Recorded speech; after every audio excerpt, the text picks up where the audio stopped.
Weh, Kang Kurnia lagi nih. Ketemu lagi nih kita hari ini ditemenin lagi sama Kang Kurnia nih Halo. di Ngawangkong Crypto ya, Upside Beat. Episode ke Episode ke-6 berarti Enam. sekarang. Oh, enam. Ke-6. Iya. Iya. Heeh. Kemarin tuh episode 5-nya itu ada teman dari Valuable tuh, ada Iya. Teh Eca kemarin Iya. tuh. Ini kita episode ke-6 seperti biasa kalau misalkan kontennya sama Kang Kurnia berarti kita akan membahas percuanan melalui trading. Aduh Kang, Iya. ini komunitas nih pada kebakaran jenggot nih Kang. Mereka pada nggak expect gitu ya. Iya, Karena gini, mereka tuh harapannya tinggi. Ini masih terkait ETF nih Kang. ETF. ETF kan kita udah tahu ya bahwa ETF tuh Iya. udah di ACC gitu ya. Mm. Tapi nggak sesuai dengan keinginan mereka, harapan mereka gitu. Karena mereka tuh pengennya pada saat ACC harga Bitcoin duar gitu, 50.000, 60.000 gitu Iya. tuh. Ini malah kalau kita lihat Diem-diem Bitcoin baik. stagnan, malah altcoinnya yang naik nih Kang. Iya. Ini gimana nih Kang? Wah, nanya ke saya jangan-jangan udah tahu deh kalau saya megang Bitcoin. Wih. Well-nya nih, well-nya. Iya. Sebenarnya yang lucu tuh sebenarnya ini di arah komunitas juga ya. Ya. Ternyata pas saya lihat mereka tuh nggak tahu ETF itu apa gitu. Nah, ini bener banget loh. Iya. Mereka tuh kayak ngikutin berita Kang, ETF, ini bakal kayak gini. Sedangkan mereka tuh kayak, BTW, Emang ETF naon? apa gitu?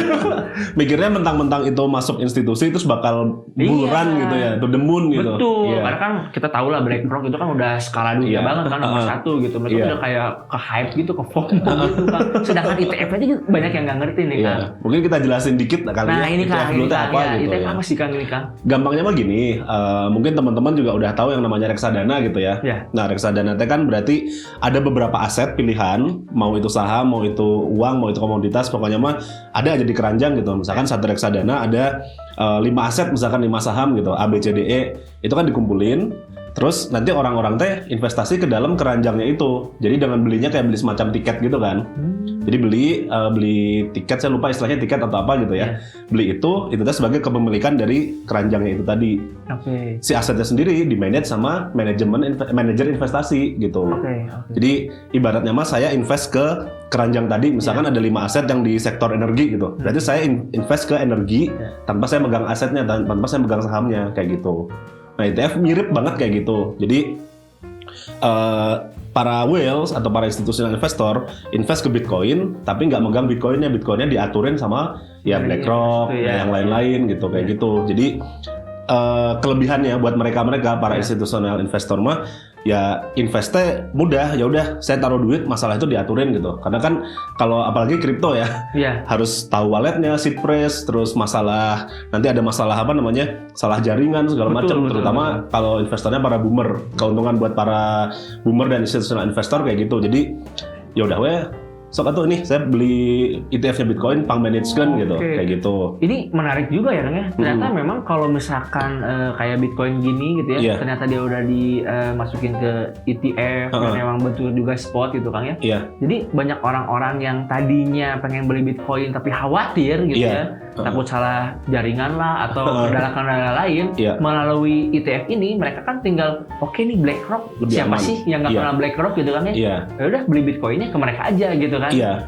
kayak gitu. Kayak Jadi gitu ya apalagi mungkin kalau orang-orang udah umur 50 tahun ke atas gitu. Nah, itu kan. Kita aja kan dari dulu sampai sekarang mungkin kalau ngikutin perkembangan exchange atau DEX atau wallet kan bingung ya. Betul. Apalagi mereka-mereka gitu. Yang lebih tua lah ibaratnya, mungkin kalau kata orang mah boomer gitu. Nggak sepaham teknologi kita gitu. Nah, ini mau bilang aduh Bitcoin cara ngirimnya gimana 0x bla bla bla, pusing duluan gitu. Mereka baca alamat biasa aja, baca email aja bingung gitu, apalagi ini. Tapi kan mereka duitnya banyak. Jadi sebenarnya mah kelebihannya teh memberikan akses ke duit-duit tradisional finance ini, boomer-boomer dan institusi-institusi yang besar yang ya mungkin skalanya kita ngomongin ratusan miliar dolar gitu ya. Itu kita bisa masuk ke Bitcoin. Nah, tapi ada orang ada tapinya nih yang orang suka istilahnya overlook atau kurang teliti. Kalau uangnya teh masuknya kan bukan ke Bitcoin ya, tapi ke si BlackRock-nya. Nanti BlackRock-nya yang beli Bitcoin buat nge-manage-in. Gitu. Jadi sebenarnya mah bukan berarti para boomer ini langsung ibaratnya mah market instant buy gitu. Beli Bitcoin, makanya harganya nggak naik. Tapi kan mereka beli tiketnya tadi ke manajemen investasinya, baru manajer investasinya baru beli Bitcoinnya ke entah itu ke Coinbase, entah itu ke Binance atau ke pokoknya ke exchange atau ke OTC lah. Berarti demand-nya mah yang menciptakan tetap si manajer investasinya, bukan para whales-nya. Menarik ini. Ini karena gini, kalau misalkan kita lihat kan ya dari list yang kemarin itu, misalkan kemarin itu ada 11 atau 12 itu ETF yang telah disetujui gitu. Ternyata tuh tiap manajer investasi itu nama produk Bitcoin itu beda-beda. Iya, betul. Tickernya tuh beda-beda gitu.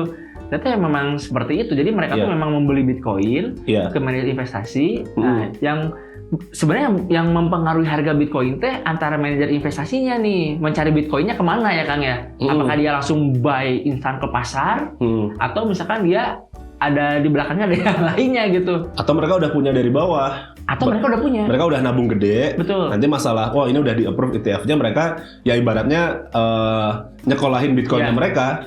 Sok atau sini di manage ke kita, jadi mereka ngambil fee. Ya kayak ibaratnya pas kita beli rumah di daerah sini gitu ya. Ini daerah agak mahal nih di sini. Tahun 90-an. Harganya udah naik, ya udah tinggal disewain. Iya, benar. Ibaratnya kayak gitu ya. Jadi rumahnya tetap ada, tapi kena dapat fee ini gitu. Ini yang enggak ibaratkan yang mungkin kita juga terlewat ya, kepikiran gitu. Ternyata mungkin manajer-manajer aset seperti itu nge-planning untuk pengajuan ETF spot Bitcoin ini bukan instan gitu ya Kang ya, tapi melalui proses. Mungkin dia udah nyerok Bitcoin pada saat di bawah gitu untuk nantinya ditawarkan ke para kliennya. Dan ini ada yang menarik juga loh Kang. Ternyata ya kalau misalkan saya baca berita ya, BlackRock itu tuh dia invest cukup besar di dua perusahaan mining Bitcoin kan. Jadi bisa jadi kalau misalkan nanti ada kebutuhan yang memang gede gitu dari para kliennya, sebelum dia beli ke market pasti dari mining aja, dari miner kan dari perusahaan mining yang dia kan sahamnya gede lah di situ. Seuzon kita gitu ya. Seuzon kita kayak gitu kan. Nah ini menarik ya. Tapi ini juga bisa menjadi sebagai alasan ya kenapa pas ETF disetujui harga Bitcoin itu stagnan gitu. Jadi ini kayak ada, saya jadi ingat pepatah gini nih Kang, buy rumor, sell news tuh.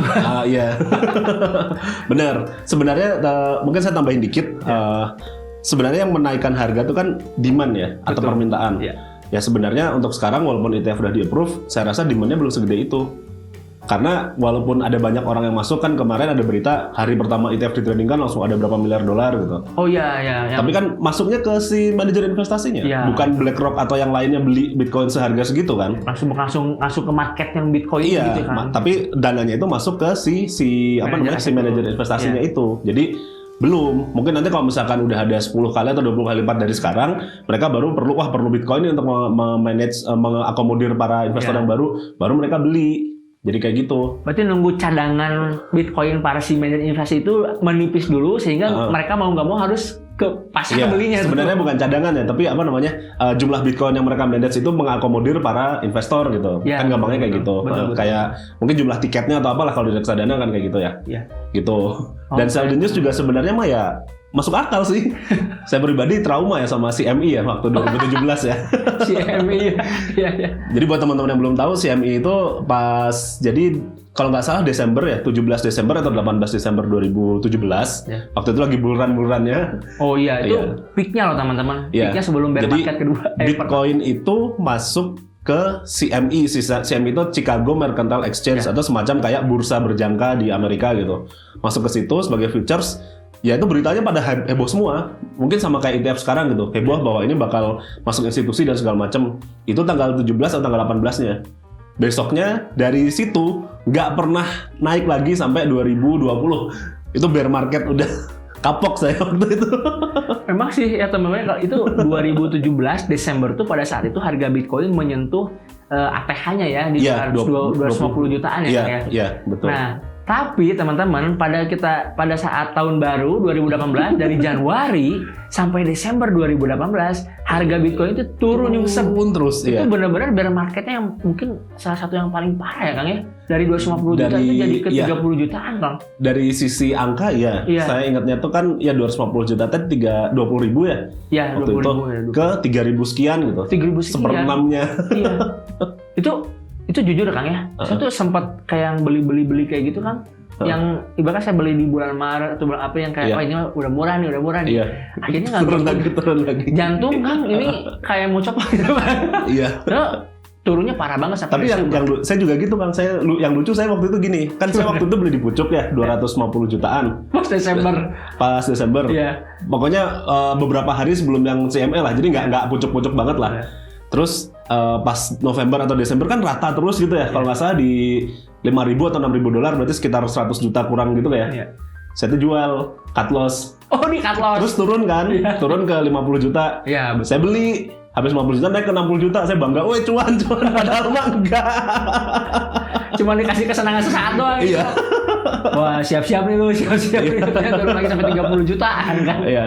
Ya akhirnya ya begitulah. Itu sebenarnya pesannya adalah ya hati-hati aja sama berita-berita yang berhubungan sama institusi kayak gini kan. Iya, betul.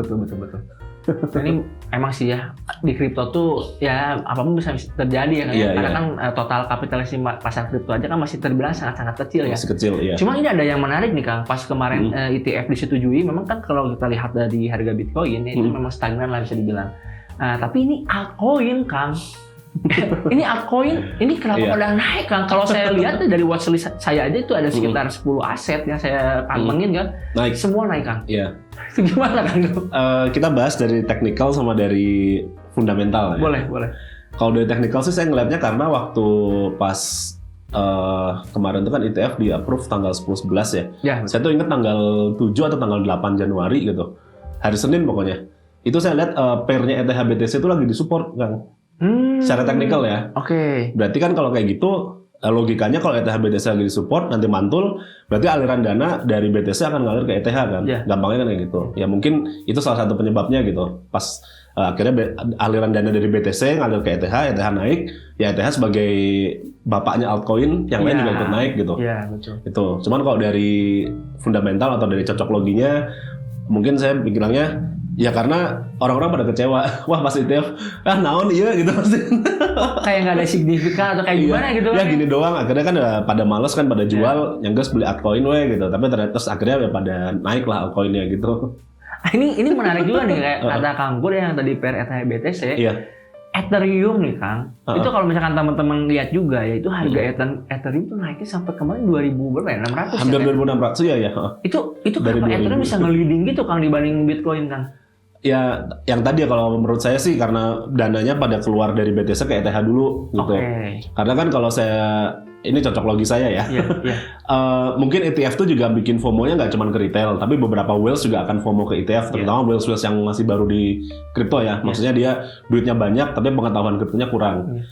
FOMO beli di BTC, ternyata BTC nggak naik banget, dia jual. Terus yang namanya whales yang masih newbie mungkin taunya kalau nggak BTC ya ETH, masuklah ke situ. Iya betul. Gitu. Jadi karena mereka nggak tahu, mungkin mereka belum tahu Avax, Solana kayak gitu mungkin belum tahu ya. Belum mengeksplor atau berani ngambil resiko lah Kang ya. Iya, mungkin ETH gitu. Terus kan tambah lagi kalau nggak salah kemarin tuh ada berita lagi, ada CEO-nya BlackRock atau JP Morgan atau pokoknya salah satu institusi bilang ETH ada kemungkinan dijadiin ETF. Oh iya betul. Ya langsung oh ya udah masuk pasti kan gitu. Jadi pikirannya kalau misalkan saya udah beli di pucuk Bitcoin nggak naik, mumpung belum turun ya saya keluarin saya tarik ke ETH gitu. Nah, ini cocok sama yang tadi kita bicara ini kan. Bitcoin kan udah dieksekusi nih. Iya. Nah, ETH rumor. Orang-orang kayaknya buy the rumor lagi buy the rumor. Ini buy the rumor lagi sampai nanti ada hilal gitu ya. Dia mau ini kayaknya kejadiannya mungkin bisa jadi kayak BTC lagi ya. Pada saat eksekusi mungkin harganya stagnan gitu. Iya. Cuman mungkin kalau ETH mau jadi ETF ya harus sabar. Kan Bitcoin mau jadi ETF berapa lama tuh jadi perumusannya? Kalau misalkan benar ETH mau jadiin ETF, pengajuan dan segala macam, mungkin kita baru berbulan-bulan atau bertahun-tahun gitu. Kayak gitu. Waktunya ya. Kalau misalkan kita lihat dari historikalnya si Bitcoin itu tuh ACC sampai sekarang ETF itu emang lama banget ya Kang ya. Apalagi kan kalau nggak salah waktu tahun lalu atau 2 tahun yang lalu ya, SEC kan bilang kalau semua kripto kecuali Bitcoin itu termasuk sekuritas. Kan waktu nggak gitu. Ya apalagi ETH ini. Berarti kan dibilangnya termasuk sekuritas kan? Iya betul. Itu Gary Gensler tuh langsung ketuanya SEC tuh teman-teman yang bilang katanya kalau selain Bitcoin sekuritas kata yang katanya Twitternya SEC-nya. Oh iya nih. Kalau Akang sendiri nih kan dari Akang gitu ya. Ini pendapat pribadi aja kan. Soal hacknya Twitter si SEC. Itu percaya nggak kan? Cuma satu pos loh. Ya kalau dari secara kita pakai sudut pandang suuzon dan konspirasi sih nggak percaya ya. Iya. Karena tapi kalau dilihat kan dari Twitter sendiri pihaknya udah memastikan bahwa ini emang dihack gitu. Ya dia udah ada klarifikasi ya. Bisa aja saya nyuruh misalkan saya orang SCC nih, saya nyuruh Kang Arli, Kang hackin ini dong nih passwordnya gitu. Seujungnya gitu ya. Iya, hacknya orang dari luar SCC kan, Iya. ke-hack ada terus udah dibalikin lagi. Ya bener kan secara teori dihack gitu. Kalau dilihat dari Twitter mah dari database-nya Twitter, oh ya udah ini emang dihack gitu. Tapi kan hacknya saya nyuruh orang terus orangnya saya balikin lagi buat passwordnya gitu. Bisa aja kayak gitu. Ada skenario-nya tuh. Ada skenario. Kalau kayak gitu ya. Kalau kita suzon, teman kan nggak tahu ya. Iya betul. Karena ya memang terlalu kebetulan banget tiba-tiba ETF di approve, enggak dihack, udah satu tweet doang. Dan kalau saya jadi yang nge-hack SCC mas saya akan lebih barbar kan? Iya. Saya akan ngomong apa gitu selain ETF di approve, saya akan bilang mungkin ceritanya saya megang Solana misalkan Solana akan jadi ETF, saya akan ngomong kayak gitu. Nggak akan cuma Bitcoin ETF di approve. Nggak tanggung cuma satu pos. Nggak tanggung. Gitu ya. Semua portofolio saya kripto ini akan masuk ETF. Kayak gitulah. Nggak, saya akan lebih barbar. Kalau misalnya kita pakai logika ya kenapa nggak kayak gitu aja ya? Nggak sekalian aja gitu dibarbarin gitu. Iya. Kalau saya jadi hackernya mah. Ini ada aja sih memang itu. Itu tapi memang sangat berasa gitu kan. Iya. Kalau kita bicarakan gitu ya di kripto di dunia kripto gitu kan. Berita seperti itu aja itu bisa sangat mempengaruhi fluktuasi dari pergerakan harga tuh Kang. Iya. Itu memang kultur itu tuh memang ada di kripto atau kayak gimana Kang? Mungkin kalau saya rasa itu menunjukkan memang pasar kripto masih panjang untuk jadi dewasa. Wah betul nih, saya setuju banget. Mungkin kalau di pasar saham berita juga berpengaruh, cuman kan nggak sampai segitunya. Nggak signifikannya terlalu signifikan sih kan kalau kemarin tuh. Iya, jadi ya memang itu berarti yang bisa kita lihat saat ini memang pasar kripto masih didominasi sama retail. Iya betul. Dan belum dewasa gitu aja. Kalau misalkan dan kita lihat habis Bitcoin-nya itu nggak jadi kan kelihatan langsung altcoin pada naik. Iya. Ya kelihatan sih itu kalau menurut saya itu menunjukkan memang masih banyaknya retail gitu. Betul. Kalaupun wealth yang retail, maksudnya orang kaya yang duitnya banyak tapi nggak level institusi gitu. Iya. Kayak gitu karena kalau misalkan udah benar-benar terregulasi atau misalkan banyak institusi yang di sana akan relatif lebih stabil gitu aja sih. Iya sih, itu saya sangat setuju banget ya Kang ya. Iya. Meskipun memang pasar kripto ya perlahan kita lihat perkembangannya memang growth banget ya Kang. Iya. Cuma mungkin untuk adopsi institusi itu mungkin di kripto masih kurang agak panjang ya. Agak panjang Iya. gitu. Mungkin ada aja gitu yang well tapi dia masih skala retail. Cuma memang dia orang kaya duitnya banyak aja ya Kang. Ya ikan hiu lah. Ikan hiu lah gitu teman.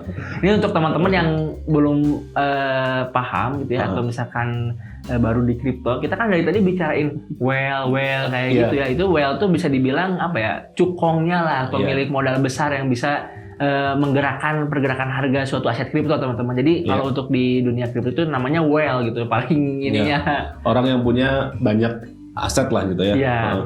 Kalau nggak salah tuh ada istilahnya di Reddit atau di mana yang punya berapa ratus atau berapa ribu Bitcoin itu namanya whale gitu ya. Yang punya cuman berapa ikan hiu, ada yang ikan mas. Itu macam-macam sih itu teman-teman. Memang ada istilah-istilah seperti itu gitu. Nah Kang, ini tadi kita udah melihat gitu ya, ini Bitcoin masuk ETF, ada mulai institusi masuk kayak gini nih ya. Walaupun mungkin kita nggak tahu ya agenda di belakangnya seperti apa, karena kembali lagi setiap institusi yang namanya perusahaan itu pasti tujuannya kan mencari keuntungan ya Kang ya. Nah kita nggak tahu bahwa strategi untuk mencapai hal itu tuh apa. Nah dari pendapat Kang Kurnia sendiri nih Kang, dengan disetujuinya ETF ini untuk Bitcoin dulu lah, untuk Bitcoin kedepannya, terutama 2024 nih bakal berpengaruh signifikan atau kayak gimana Kang? Atau bahasa kasarnya, nih naik nggak? Nah, bahasa to the point-nya, naik nggak Kang nih? Udah ETF. Kita, kalau saya coba ini ya, ngelihat dari aset lain yang udah ada ETF-nya. Kan sebenarnya banyak tuh aset tuh, ada jagung, ada minyak, ada gas alam, dan segala macam yang ada ETF-nya juga. Emas juga termasuk ya? Emas juga. Cuman mungkin kita lihatnya di emas aja, karena mungkin emas salah satu aset yang nggak banyak kegunaannya selain disimpan atau dijadiin investasi. Kalau kayak jagung kan buat dimakan, ya segala macam kan. Kalau emas itu kan ya udah gampangnya cuman disimpan, dijadiin hedge against inflation gitu kan, dan segala macam. Emas itu begitu, kalau nggak salah itu 2004 ya, dia di-approve ETF-nya. Dari situ selama 8 tahun ke depan dia ke ATH dan naik 400%. Dari pertama kali disetujui ya? Nah, kalau kita ngikut Bitcoin, asumsikan Bitcoin sama dengan emas, berarti Bitcoin akan naik to the moon juga. Mungkin lebih dari 400%. Kalau pengalaman bull market kemarin kan tiap bull run dia naiknya ngeri banget ya kan? Iya, mungkin akan lebih ngeri lagi mungkin ya. Tapi ada tapinya. Emas naik 400% itu butuh waktu 7-8 tahun. Betul. Nah, Bitcoin juga mungkin akan butuh waktu lama. Mungkin nggak 7-8 tahun, tapi ya kita expect berbulan-bulan atau 1-2 tahun lah gitu. Kayak gitu. Nah, tapi ada warning lagi. Kalau kita teliti, habis emas di approve ETF-nya, itu kalau nggak salah 2 atau 3 bulan pertama dia turun sampai berapa belas persen. Oh, sempat anjlok juga ya Kang ya? Kalau di mungkin 18% buat emas anjlok ya. Oh, lumayan banget. Di kripto kan ya udah. Kayak biasa lah kalau di emas emang lumayan banget tuh. Iya. Nah, itu kita mungkin kalau kita belajar dari, kalau kita argumen kita adalah Bitcoin akan sama dengan emas, ya prepare buat itu aja. Mungkin belasan persennya di emas, kalau di Bitcoin berapa nih? Saya nggak mau nge-food ya. Ya siap-siap aja gitu. Iya betul. Ya ini kan kita antisipasi aja, takutnya seperti itu. Karena kan kita kalau misalkan, karena memang teman-teman ya, kalau misalkan lihat di Twitter, di komunitas Telegram kayak gitu ya, di grup Telegram, memang banyak yang menyandingkan si ETF Bitcoin ini dengan asesen ETF-nya emas. Jadi ya mungkin saja gitu bisa terjadi bahwa emas pada saat ETF di-approve memang 8 tahun ke depan dia naiknya sampai 400%. Ya mungkin Bitcoin juga seperti itu gitu, atau bahkan bisa lebih 4.000. Ya, bahkan lebih gila gitu ya untuk Bitcoin. Tapi ingat gitu, emas itu tidak semulus itu teman-teman. Ternyata pada saat dia di ACC itu beberapa bulan tuh dia turun dulu gitu, sebelum dia memang naik kayak gitu. Jadi memang ya kita expect aja, maksudnya nanti lebih kepada game plan masing-masing ya. Kalau misalkan trader, apalagi trader yang spot, mungkin akan lebih baik kalau kita nggak beli sekarang gitu. Tapi kalau misalkan trader yang mau nge-short ya pikirin sendiri cari setupnya gitu kan. Tapi kalau sebagai investor jangka panjang ya udah, maksudnya kita beli sekarang sama beli pas nunggu nanti koreksi dan nunggunya nanti mungkin Bitcoin bisa ke 10-20 kali lipat kan ya nggak peduli kan, nggak signifikan gitu. Jadi memang kalau mau beli Bitcoin pasti kan pertanyaannya, Bang saya beli atau enggak nih gitu kan. Nah itu tuh. Ya itu harus pikirin dulu, kalau memutuskan beli adalah beli yang untuk jangka panjang. Jadi pas beli itu ya udah tahu bahwa mungkin akan ada koreksi yang cukup besar gitu aja. Ya kuat nggak itu, istilahnya apa, diamond hand nggak gitu. Diamond hand, kalau di itu diamond hand ya. Pasti kan kita udah cukup punya willpower lah ya untuk diamond hand. Terus mungkin ada lagi nih poin yang perlu diperhatikan. Kan ETF itu membuat mungkin ratusan miliar dolar masuk. Tapi kan mereka institusi semua. Betul. Nggak mungkin seorang whales atau trader ulung dari institusi ternama beli langsung 1 miliar dolar market buy. Nggak mungkin kan? Nggak mungkin. Pasti bertahap. Iya, pasti bertahap. Bahkan teman-teman aja kalau yang punya duit 100 juta nggak mungkin langsung beli jebret. 10 juta dulu, 20 juta dulu. Nah makanya itulah kenapa saya bilang perlu waktu. Jadi mungkin dari ratusan miliar ini masuk dulu, mungkin 2 miliar dulu, berapa miliar dulu, bertahap jadi masuknya. Atau ya mereka nunggu koreksi. Juga. Nunggu momen. Karena ini masuk akal nih Kang. Walaupun memang ini agak berita sangat positif ya untuk Bitcoin, ini ETF institusional masuk dan pasti masuk besar. Cuman saya pernah ini sih teman-temannya pernah ini Kang, pada nge-research ya di YouTube dan baca-baca buku juga. Ternyata saya pengen tahu nih kalau institutional trader gitu ya, itu mereka tuh kayak open posisinya kapan, buy-nya kapan gitu, jualnya kapan. Nah, kalau misalnya kita bicarain tentang institutional trader, itu mereka setiap buy itu nunggu momen yang benar-benar bagus Kang. Pada saat misalkan harganya turun gitu ya, dia tuh benar-benar yang udah ada ininya tuh, udah ada rencana beli di sekian gitu. Kalau harganya pas segitu dia baru buy. Kalau enggak, dia mending nunggu sabar walaupun itu waktunya lama gitu Kang. Walaupun cuma beda dikit, misalkan dia nunggu di 3.000, dia di 3.020 nggak dibeli loh. Enggak. Karena memang institutional trader itu sangat-sangat disiplin akan dengan trading plan dia masing-masing. Itu benar, saya sangat setuju makanya ya mungkin bisa jadi sih.